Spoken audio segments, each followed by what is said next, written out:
de 10, 12 minutos para contestarlas. ¿Listo? Profe, las que están en el Classroom. No, ya te las acabo de enviar, se las acabo de enviar al chat, pero ya voy a habilitar la tarea en el Classroom para que la puedan subir. ¿Listo? Listo. Ustedes son décimos, ¿cierto? Sí, profe. Vale.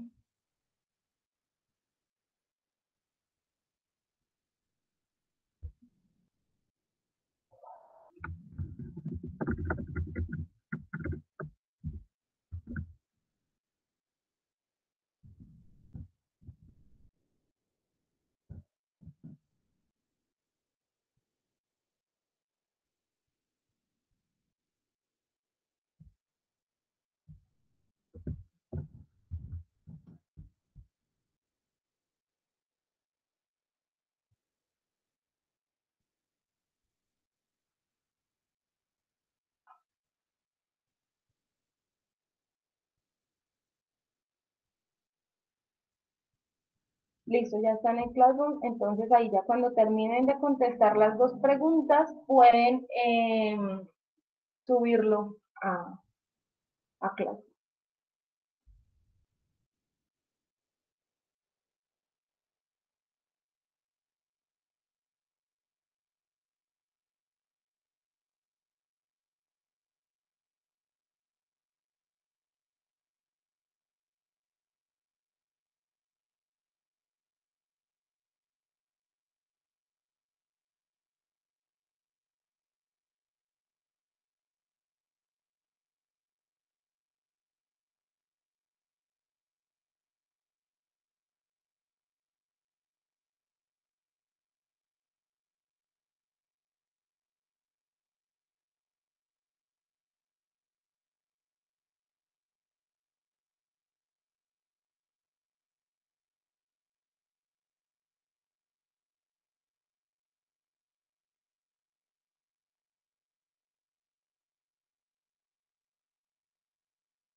Listo, ¿cómo van? ¿Ya todos subieron el quiz?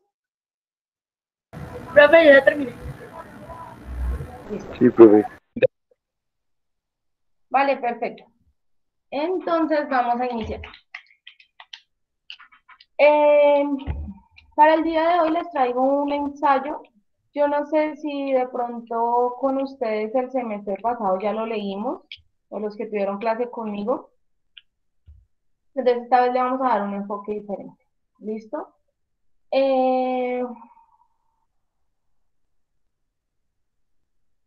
La novela que nosotros estamos leyendo se trata principalmente sobre el Holocausto, todo lo que ocurrió durante la Segunda Guerra Mundial, Alemania y Polonia y sus alrededores, bajo el régimen fascista y dictatorial de Hitler.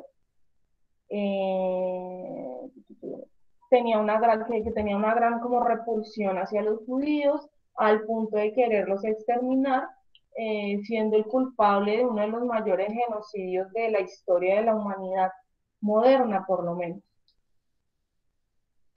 La novela nos cuenta la historia de Artie y de el padre de Artie y la madre, de cómo sobrevivieron al Holocausto y todas las penas que tuvieron que pasar. ¿Listo?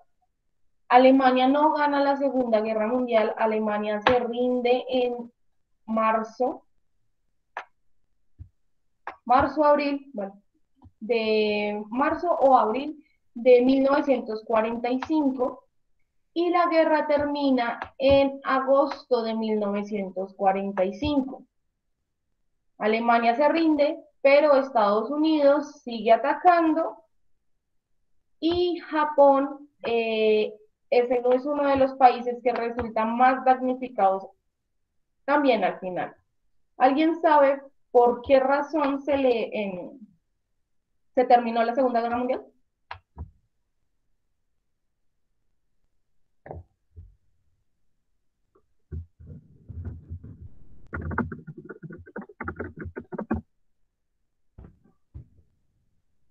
Profe, creo Porque que la por calle. las bombas, ¿no? De las bombas de Hiroshima y de Nagasaki. Exactamente. Por esa razón se acaba la Segunda Guerra Mundial. Estados Unidos hace estallar dos bombas nucleares en el terreno japonés. La bomba de Hiroshima y la bomba de Nagasaki el 7 y el 9 de agosto de 1945. No me acordaba bien cuál era la fecha de culminación legal, históricamente legal oficial más bien, de la Segunda Guerra Mundial. Se termina el 2 de septiembre de 1945, casi un mes después de la caída de estas bombas. Digamos que un mes después, como bueno, se rindieron las paces, o bueno, todo este protocolo, pero realmente lo que hace que la Segunda Guerra Mundial termine, es la detonación de las 2 bombas en territorio japonés. Esto es debido a que no existía antes de la Segunda Guerra Mundial bombas nucleares. Estados Unidos desarrolla las bombas nucleares durante la Segunda Guerra Mundial y experimenta su calibre, su potencia en seres humanos y en 2 ciudades en desarrollo, en ese momento, japonesas, Hiroshima y Nagasaki. ¿Listo?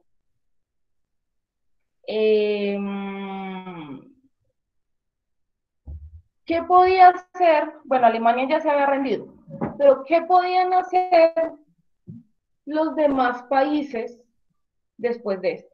O sea, después de que tú ves que en cuestión de segundos una bomba es capaz de eliminar toda una ciudad y a todos sus habitantes, desintegrándolos en el instante del impacto, ¿qué podían hacer los demás países? Rendirse. No tenían la ciencia, la tecnología ni el conocimiento, y yo creo que a tal punto ni la energía para seguir con la guerra. Estados Unidos gana la Segunda Guerra Mundial.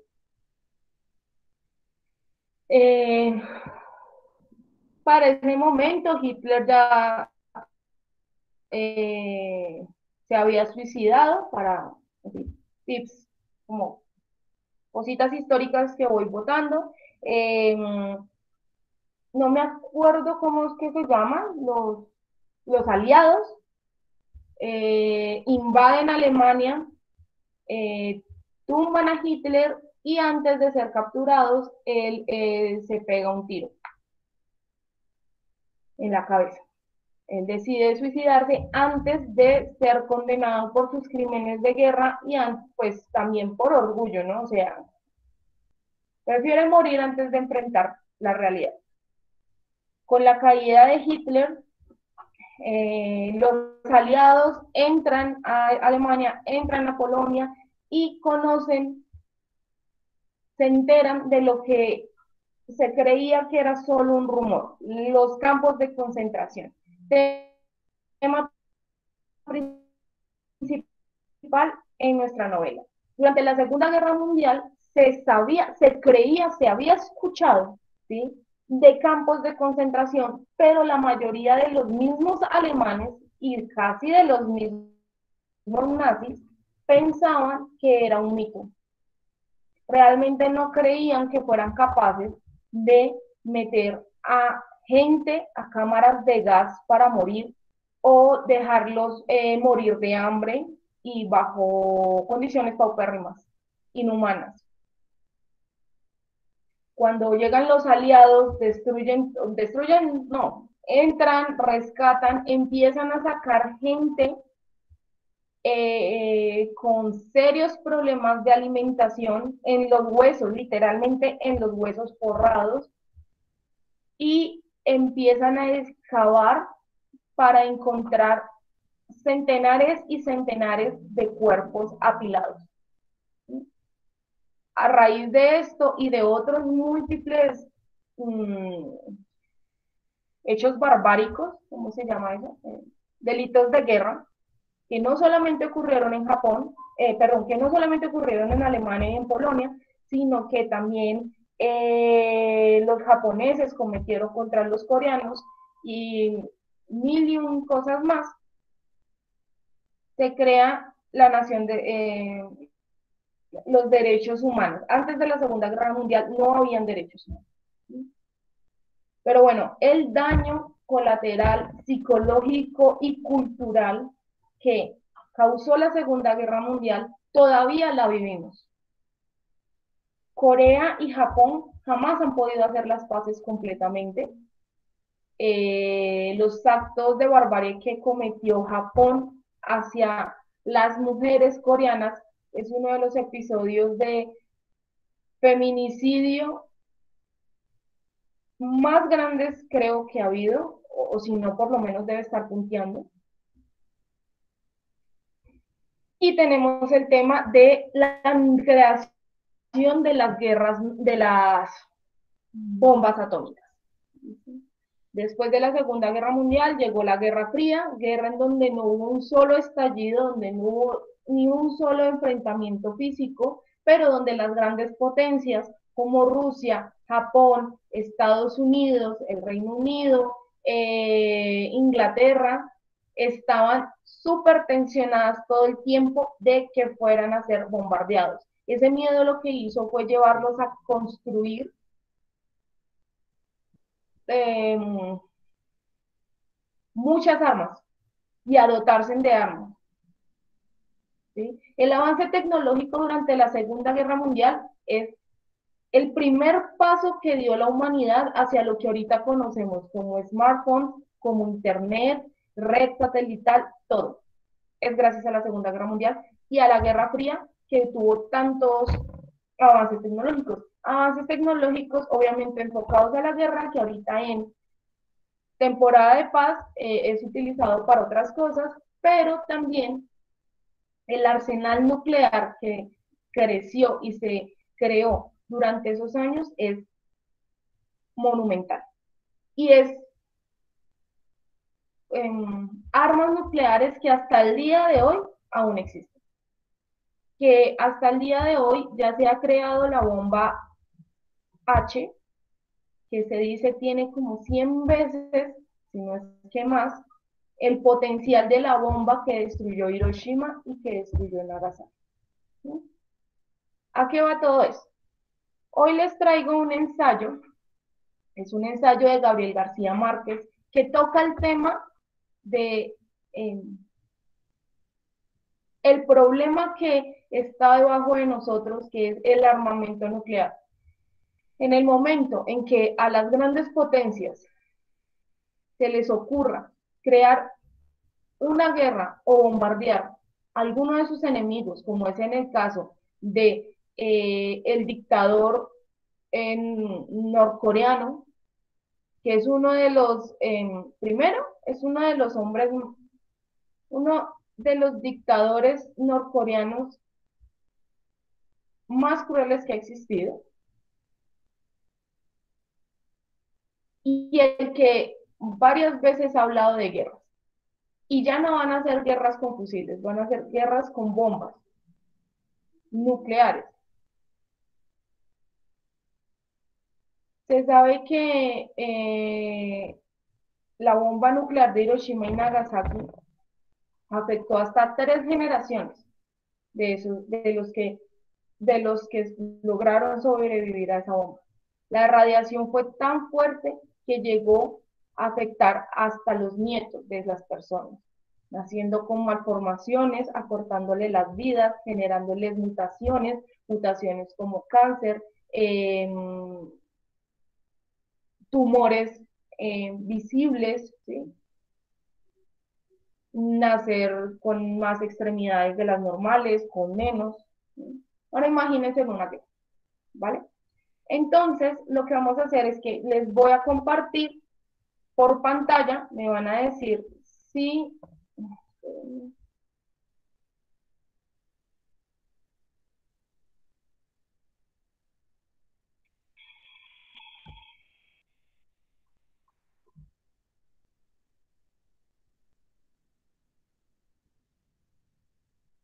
Ay, se me perdió.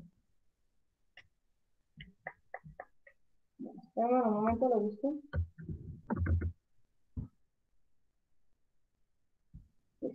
Les voy a compartir la pantalla en donde está el ensayo de Gabriel García Márquez, que habla sobre todo este arsenal nuclear con el que nos arropamos. ¿Sí? Pónganle mucha atención, síganlo con la lectura para que ahorita podamos comentar algo, ¿listo?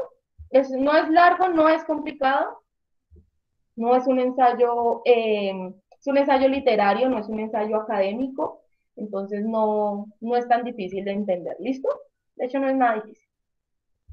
Me dicen, por favor, si la pantalla se comparte.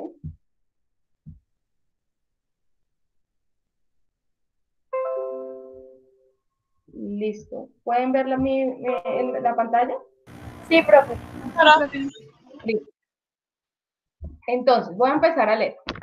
El ensayo, bueno, este ensayo es un discurso que Gabriel García Márquez proclama, ¿listo? Entonces no es como que él se haya sentado para nomás publicarlo, sino es un ensayo que él, es un discurso que se convirtió en ensayo más bien, ¿sí? ¿Listo? Se llama El Cataclismo de Democles y lo pronunció en 1986, el 8 de agosto de 1986. ¿Ustedes saben qué ocurrió en Ucrania en 1986? ¿Tienen idea? Profe, creo que fue la planta nuclear que falló en Chernobyl, ¿sí? Exactamente. En Chernobyl, en 1986, ocurre una tragedia monumental. Mm, pero fue un accidente nuclear. Una planta nuclear explota y elimina a casi toda la población de Chernobyl. Algunos logran escapar, eso fue en el 86, van más o menos 40 años, casi 40 años de esta tragedia, y es la hora en la que todavía no es posible entrar a Chernobyl.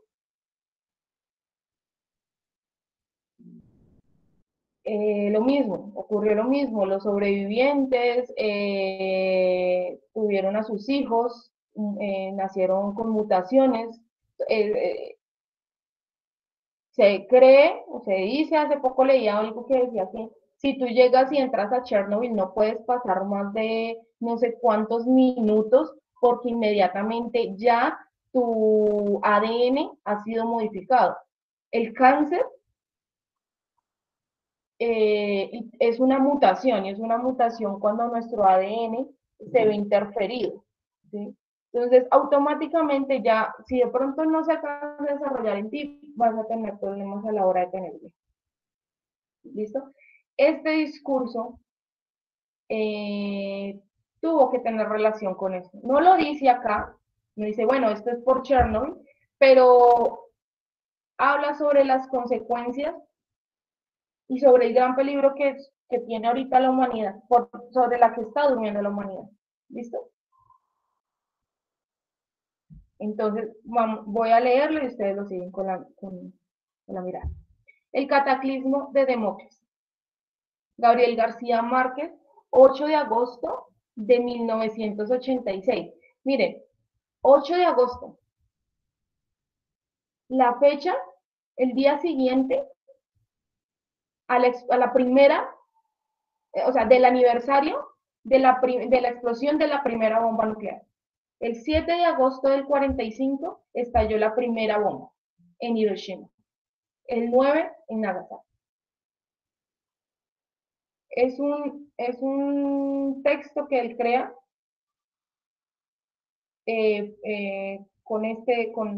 conmemorando el aniversario de la explosión y el mismo año en que Chernobyl desaparece.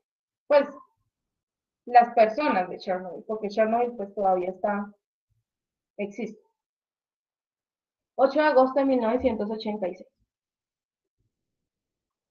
Un minuto después de la última explosión, más de la mitad de los seres humanos habrá muerto, y el polvo y el humo de los continentes en llamas derrotarán a la luz solar, y las tinieblas absolutas volverán a reinar en el mundo.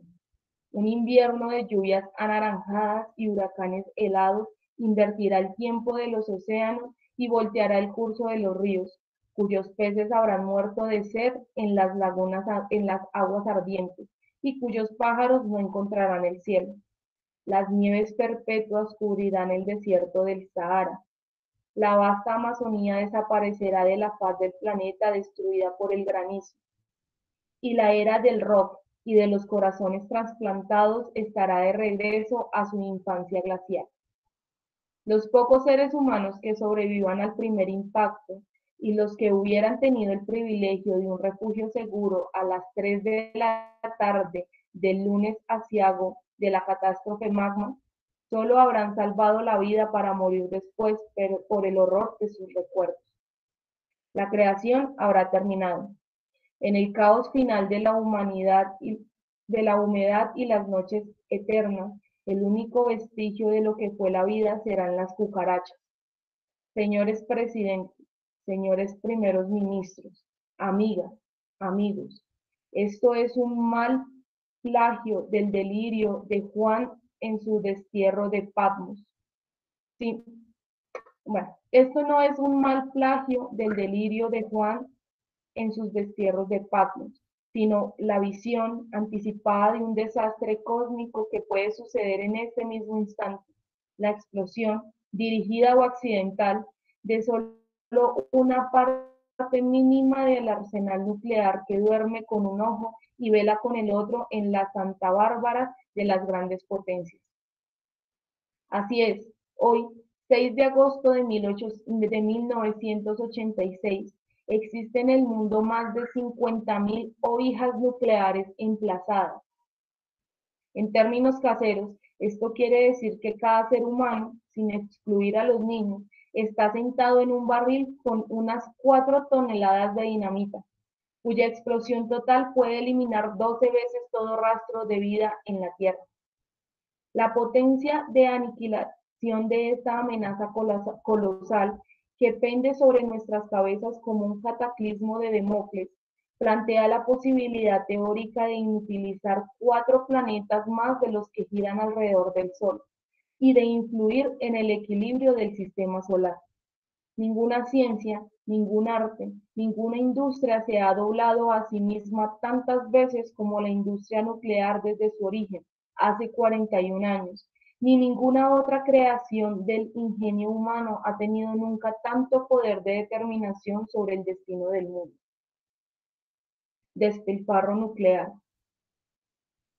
El único consuelo de estas simplificaciones terroríficas, si de algo nos sirven, es comprobar que la preservación de la vida humana en la Tierra sigue siendo todavía más barata que la peste nuclear, pues con el solo hecho de existir, el tremendo apocalipsis cautivo en los silos de muerte de los países más ricos está malbaratando la posibilidad de una vida mejor para todos. En la asistencia infantil, por ejemplo, esto es una verdad de aritmética primaria. La UNICEF calculó en 1981 un programa para resolver los problemas esenciales de los 500 millones de niños más pobres del mundo, incluidas sus madres. Comprendía la asistencia sanitaria base, la educación elemental, la mejora de las condiciones higiénicas, del abastecimiento de agua potable y de la alimentación. Todo esto parecía un sueño imposible de 100.000 millones de dólares. Sin embargo, ese es apenas el costo de 100 bombarderos estratégicos B-1B y de menos de 700 cohetes cruceros, de 7.000 cohetes cruceros, en cuya producción ha de invertir el gobierno de Estados Unidos 21.200 millones de dólares. En la salud, por ejemplo, con el costo de 10 portaaviones nucleares Nimitz, de los 15 que va a fabricar Estados Unidos antes M, año 2000, podría realizarse un programa preventivo para más de 1.000 millones de personas contra el paludismo y evitar la muerte solo en África de más de 14 millones de niños. En la alimentación, por ejemplo, el año pasado había en el mundo, según cálculos de la FAO, unos 575 millones de personas con hambre. Su promedio calórico indispensable habría costado menos de 149 cohetes MX, de los 223 que serán emplazados en Europa Occidental. Con 27 de ellos podrían comprarse los equipos agrícolas necesarios para que los países pobres adquieran la suficiencia alimentaria en los próximos 4 años. Ese programa, además, no alcanzaría a costar ni la 90 parte del presupuesto militar soviético de 1982. En la educación, por ejemplo, con solo 2 submarinos atómicos Tridente de los 25 que planea fabricar el gobierno actual de Estados Unidos, o con una cantidad similar de los submarinos Tifón que está construyendo la Unión Soviética, podría intentarse por fin la fantasía de la alfabetización mundial. Por otra parte, la construcción de las escuelas y la calificación de los maestros que harán falta al tercer mundo para atender las demandas adicionales de la educación en los 10 años por venir, podrían pagarse con el costo de 245 cohetes Tridente II, y aún quedarían sobrando 419 cohetes para el mismo incremento de la educación en los 15 años siguientes. Una cultura de paz. Puede decirse, por último, que la cancelación de la deuda externa de todo el tercer mundo y su recuperación económica durante 10 años costaría poco más de la sexta parte de los gastos militares del mundo en ese mismo tiempo.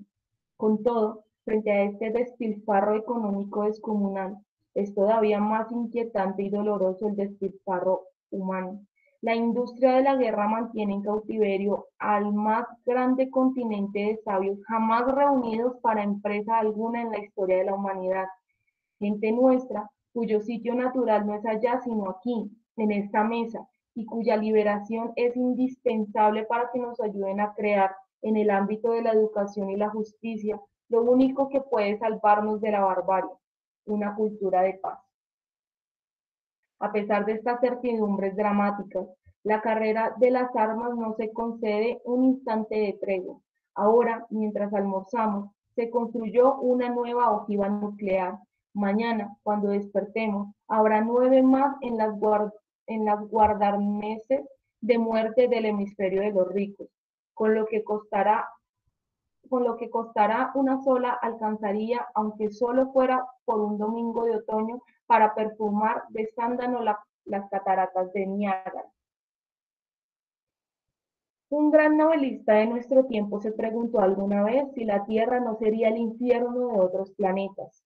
Tal vez sea mucho menos, una aldea sin memoria, dejada de la mano de sus dioses en el último suburbio de la gran patria universal, pero la sospecha creciente de que es el único sitio del sistema solar donde se ha dado la prodigiosa aventura de la vida nos arrastra sin piedad a una conclusión descorazonada.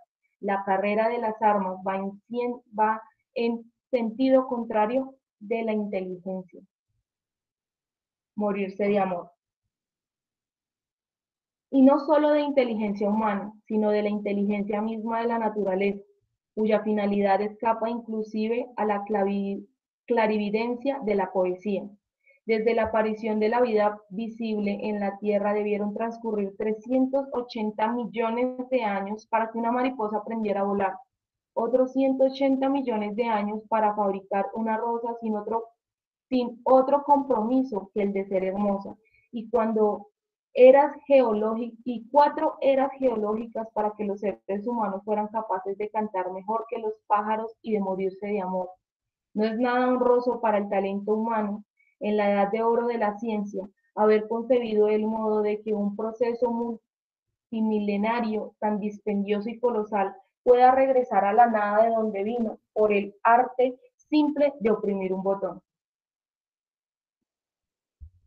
Para tratar de impedir que eso ocurra, estamos aquí, sumando nuestras voces a las innumerables que claman por un mundo sin armas y una paz con justicia. Pero aún si ocurre, y más aún si ocurre, no será del todo inútil que estemos aquí. Dentro de millones de milenios después de la explosión, una salamandra triunfal que habrá vuelto a recorrer la escala completa de las especies será quizás coronada como la mujer más hermosa de la nueva creación. De nosotros depende, hombres y mujeres de ciencia, hombres y mujeres de las artes y las letras, hombres y mujeres de la inteligencia y la paz. De todos nosotros depende que los invitados a esa coronación quimérica no vayan a su fiesta con nuestros mismos terrores de hoy. Con toda modestia, pero también con toda la determinación del espíritu, Propongo que hagamos ahora y aquí el compromiso de concebir y fabricar un arca de la memoria, capaz de sobrevivir al diluvio atómico, una botella de náufragos siderales arrojada a los océanos del tiempo, para que la nueva humanidad de entonces sepa que nosotros, los que no han de contarle, sepan de nosotros lo que no han de contarle las cucarachas, que aquí existió la vida, que en ella prevaleció el sufrimiento y predominó la injusticia, pero que también conocimos el amor y hasta fuimos capaces de imaginarnos la felicidad, y que sepa y haga saber para todos los tiempos quiénes fueron los culpables de nuestro desastre, y cuán sordos se hicieron a nuestros clamores de paz para que esta fuera la mejor de las vidas posibles, y con qué inventos tan bárbaros y por qué intereses tan mezquinos lo borraron del universo.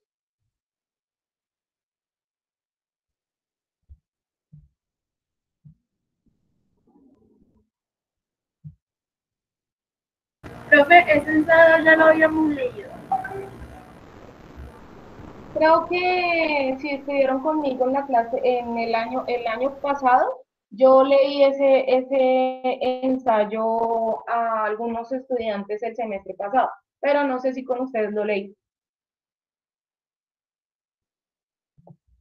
Pues, profe, yo que sí estuve el año pasado, y pues varios que están aquí del año pasado, me imagino que se habrán de acordar que usted sí leyó ese ensayo. ¿Vale? Bien. ¿Qué les parece el ensayo? ¿Qué sentido le encuentran después de pues, lo que comenté al inicio de la clase sobre la explosión en Hiroshima, en Nagasaki, el problema químico-ambiental que hubo también y que hay todavía en Chernobyl?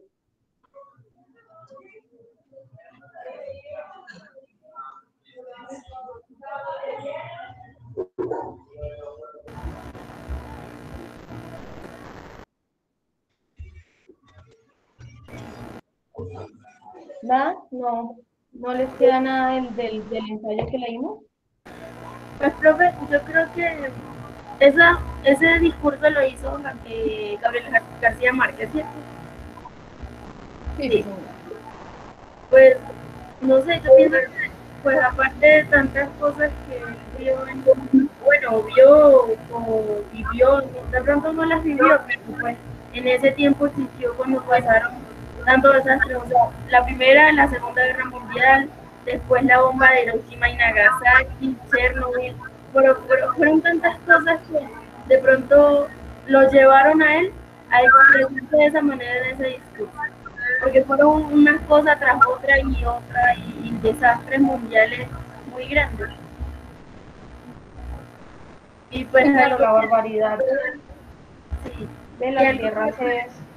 a mí en lo personal me impactó y pues él dijo sobre, sobre el hambre, sí, que de solamente una pequeña parte sobre el hambre y sobre la educación, solo una pequeña parte de esos submarinos o de esas armas nucleares que ellos tenían les alcanzaba para eso y para tenerlo 10 o 15 años más.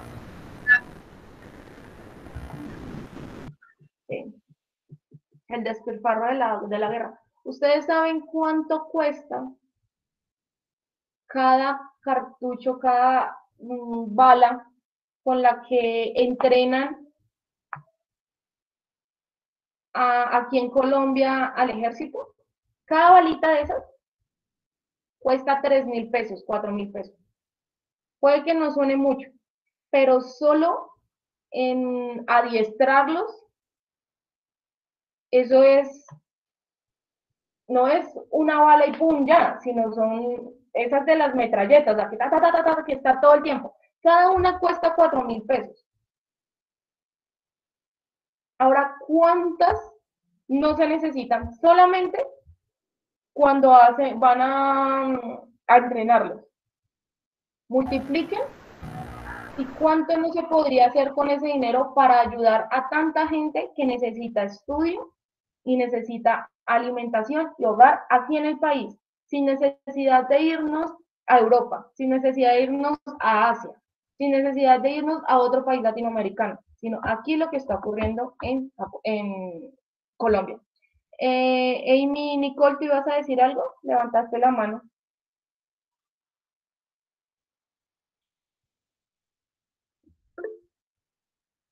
Verónica. Ah, bueno, no sé quién va a hablar. Verónica. Pues, profe, yo estaba leyendo y decía que son 2.400 balas por minuto en esa ametralladora. Imagínate. Y no es un solo soldado, son muchísimos. Exacto, imagínense, es que por eso es que los países que andan en constante guerra no pueden salir adelante. La guerra es supremamente costosa. Alimentar a la gente que vaya al monte a darse bala, los uniformes, la alimentación, la capacitación que se les da, las armas, los helicópteros, las bombas, todo eso es supremamente costoso. Por eso es que Colombia no ha podido surgir, por eso es que Colombia, pese a tener gran parte del Amazonas, fuentes de agua incalculables, todavía no podemos salir de ser un país tercermundista. Corea cuando se acabó la Segunda Guerra Mundial, y Estados Unidos, todos los aliados de Estados Unidos, o sea, el capitalismo, tomó la parte sur de Corea y los soviéticos la parte norte. Desde entonces se creó la guerra entre Corea y al final, en el 50, Corea se dividió en dos. Por eso tenemos Corea del Norte, Corea del Sur. Corea del Sur, un país supremamente capitalista. Corea del Norte, un país en extremo socialista. ¿Vale? Un país que por sí ya era pequeño, se divide en dos. Ahora es aún más pequeño. Corea no tiene ni esto de recursos naturales. Ellos no tienen páramos, ellos no tienen agua, ellos no tienen bosques. Es un país pobre, pero no es un país que supo trabajar a su gente. Es el país que más inversión le hacen a la educación.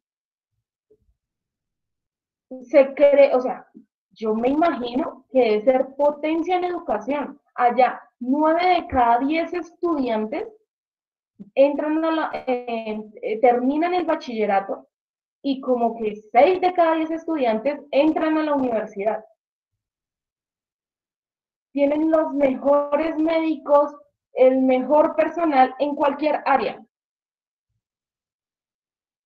Pero allá es ilegal para cualquier persona tener un arma. Pese a que todavía la guerra contra Corea del Norte está palpante, está ahí como que titila, es un país que era cuando se acabó en el 80, cuando se acabó la Segunda Guerra Mundial, era uno de los países más pobres del mundo. Corea del Sur era el segundo país más pobre, una vaina así. En el 80 todavía era uno de los países más pobres. Por eso es que aquí en Latinoamérica, en Argentina, en Chile, hay tantas colonias de coreanos, porque ellos escapaban de la pobreza de allá. Para ahorita saber que en menos de 40 años son potencia mundial en todo lo que quieran. O sea, ellos son dueños de LG, de Samsung. O sea, ya nomás con esas dos marcas. Son los que exportan los microprocesadores. Con todo lo que tenemos de tecnología viene de Corea. Pero es porque ellos decidieron no meter todo su dinero en guerra. La guerra es extremadamente costosa y la mayoría de nuestros impuestos van para la guerra. Y somos un país que todavía cree que la solución es la guerra.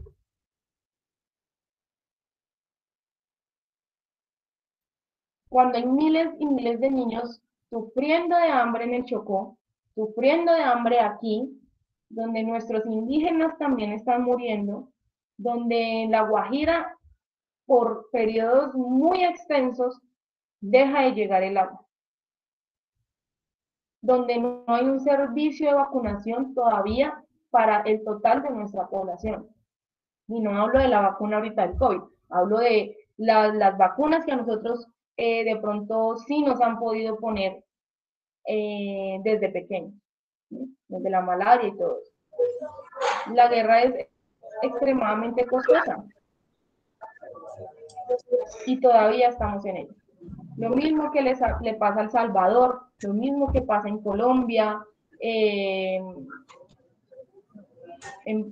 bueno, en Chile cuando ocurrió la dictadura chilena, en Argentina cuando ocurrió la dictadura de Argentina.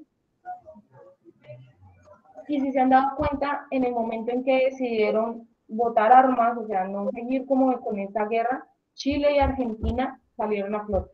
Puede que ahorita Argentina esté un poco mal también económicamente, que esté pasando por sus crisis, pero fue uno de los países con más, junto con Chile, con más potencia de América Latina. ¿Vale? Bueno, vamos a dejar hasta acá. ¿Vas a decir algo? Sí, profe, yo quería agregar, yo había visto en una entrevista por internet, en un artículo, que Colombia quería que el gobierno colombiano quería invertir en energía nuclear, tanto como para dar energía a las casas y para en bombas y armas nucleares. Y yo opino que pues Colombia no es un país que esté capacitado para manejar tanto, o sea, ni siquiera las grandes potencias tienen la organización para manejar la energía nuclear, y primero para poder invertir en eso tendríamos que mirar otros campos, como tú lo habías dicho, que hay niños muriendo de hambre, muchas personas sufriendo. Y en el artículo, era por audio, muchas personas estaban de acuerdo en que invertir en esto de la energía nuclear era bueno, y no pensaban en las consecuencias que daba esto. O sea, en caso de que algún político corrupto quiera utilizarlas de mala manera o que pase algo parecido con lo de Chernobyl, pues nosotros siendo un país tercermundista, ¿qué podríamos hacer con eso, no? Y pues Sí, ya. exactamente. No, tienes toda la razón. Lo que pasa es que, digamos, lo que sí es cierto es que la energía producida por todo esto nuclear Produce es supremamente económica. y que es Digamos que menos contaminante. dime. Que la energía nuclear supuestamente produce menos contaminación porque, digamos, por los paneles solares, lo que se usa para producirlo se demora mucho en biodegradarse. Sí, es una energía limpia. Se le llama energía limpia. Y o sea, bien usada, pues tiene sus beneficios, ¿sí? Pero digamos, obviamente está todo lo que podría llegar a afectar si a alguno se le ocurre, lo que tú dices, algún potencia se le ocurre utilizarla como armamento, hasta para los mismos civiles, hasta para la misma población de su país. ¿Listo? Kevin, ¿qué vas a decir?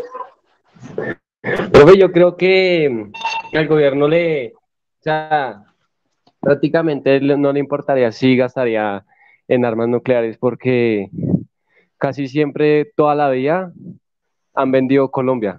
Sí, vendieron el puente de Panamá, han vendido los recursos de la naturaleza, el petróleo. Pues yo creo que invertir en armas nucleares, pues va a ser algo muy fácil para ellos. Prácticamente nunca les ha importado Colombia. que no sé cómo irá a pasar o qué tanto tiempo se demore, pero es algo lógico que no solamente Colombia, sino todos los países quieran tener su armamento para venir a participar en una futura guerra. Que si nos ponemos a dar cuenta, se estalla la Tercera Guerra Mundial y Colombia quiere entrar y nos sacan en 5 segundos de esa guerra. Estamos luchando contra monstruos como Rusia. ¿Sí?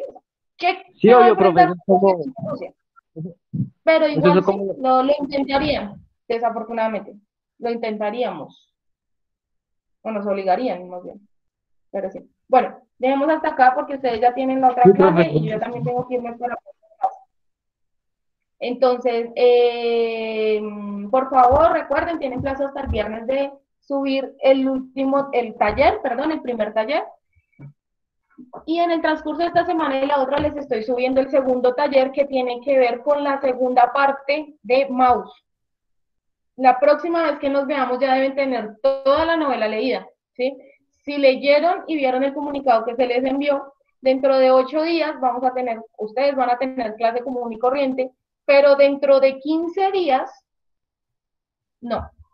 Dentro de 15 días, como llega Semana Santa y todo eso, entonces no nos vamos a ver. Así que van a tener 3 semanas para terminar de leer una novela que se lee en 4 horas, ¿vale? Entonces no hay excusas. Por favor, voy a estarles subiendo una serie de talleres, ensayos para que los lean, como de este tipo, y viendo a ver cómo también nos vamos acomodando con las notas, ¿listo? Recuerden que siempre que entren a clase, lo primero que voy a hacer ahora en adelante es un quiz, y con eso también voy a mirar la asistencia, ¿listo? Entonces, bueno, me despido porque ya los 6 minutos tarde para la otra clase, ¿listo? Y ustedes también para... Hasta luego, Ya, que estén muy profe. bien. Chao, profe. Feliz fin de semana.